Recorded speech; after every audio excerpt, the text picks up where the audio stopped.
भगवत गीता को सच मानते हो, गुरु ग्रंथ साहब को सच मानते हो, ऋग्वेद को, यजुर्वेद को, सामवेद को, अथर्ववेद को मानते हो, तो भगवत गीता में हमें भगवान श्री कृष्ण अपनी संतान बता रहे हैं। गुरु नानक देव जी गुरु ग्रंथ साहब में भी हमें भगवान की ज्योत का स्वरूप बता रहे हैं। बॉडी में जो जो अंग को आपकी जबरदस्ती से कोई प्रॉब्लम हो सकती है, भगवान ने उनका कंट्रोल आपके हाथ में नहीं दिया। आपके कंट्रोल में उसने क्या किया? खाना दे दिया।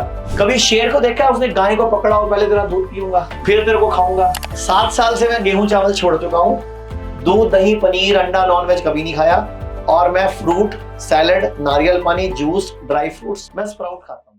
हमारी बॉडी भगवान की बनाई हुई है, और हमारी बॉडी अगर भगवत गीता को सच मानते हो, गुरु ग्रंथ साहब को सच मानते हो, ऋग्वेद को, यजुर्वेद को, सामवेद को, अथर्ववेद को मानते हो, तो भगवत गीता में हमें भगवान श्री कृष्ण अपनी संतान बता रहे हैं।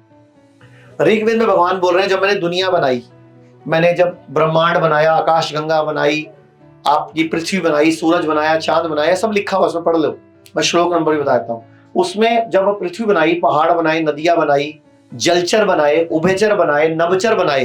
नभचर मतलब उड़ने वाले जीव नभ में, और जलचर मतलब पानी में रहने वाले जीव, उभयचर मतलब धरती पे चलने वाले जीव। तो मैंने एक सर्वश्रेष्ठ रचना करी, इंसान।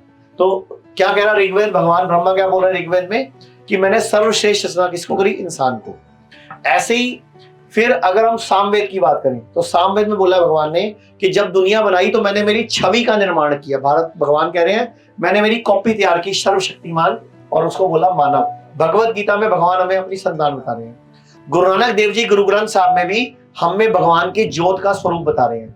ऐसी अगर आप बाइबल पढ़ो तो जो ईसा मसीह और हमें उनकी संतान बताया जा रहा है, अगर आप कुरान पढ़ो तो उसमें भी संतान बताया जाता है। तो भगवान का ही संतान हमें बताया जाता है।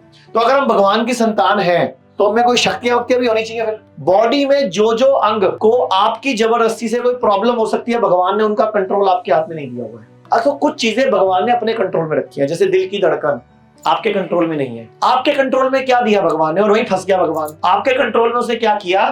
खाना दे दिया। अच्छा, जानवर दुनिया का कोई भी नाम बताओ उसका जो वही खाता होगा जो उसके लिए भगवान ने बनाया है। कभी शेर को देखा उसने गाय को पकड़ा हो, पहले तेरा दूध पीऊंगा फिर तेरे को खाऊंगा। कभी उसने हिरन को पकड़ा हो कि तेरे को पकाऊंगा, पहले तेरी टांग खाऊंगा, तेरा लेग पीस खाऊंगा, फिर तेरे को मैं तड़के लगाऊंगा, तेरे को बटर चिकन बनाऊंगा, तेरे में पनीर डालूंगा, फिर तेरे को खाऊंगा। कभी शेर ने ऐसा किया होगा? अच्छा मुझे बताओ, आपको बोला जाता है कि कैल्शियम यहां से मिलता है, प्रोटीन यहां से मिलता है, कार्बोहाइड्रेट यहां से मिलता है, फैट यहां से मिलता है, ऐसे ही बोलते हैं। मुझे बताओ हाथी को कैल्शियम कहां से मिलता है? हाथी क्या खाता है सर? हाथी क्या खाता है? हाथी पत्ते खाता है, तो उसको कैल्शियम भी वहीं से मिलता होगा, प्रोटीन कार्बोहाइड्रेट। अच्छा चलो, हाथी तो बहुत बड़ा है, पत्तों से गाड़ी चल गई। सबसे शक्तिशाली जानवर कौन सा? हाथी। अच्छा दूसरा और बात करते हैं, बैल क्या खाता है? बैल घास ही खाता है, पत्ते ही खाता है। अच्छा गेंडा क्या खाता है? गेंडा राइनो, वो क्या खाता है? हाँ जी, गेंडा क्या खाता है? अच्छा घोड़ा क्या खाता है?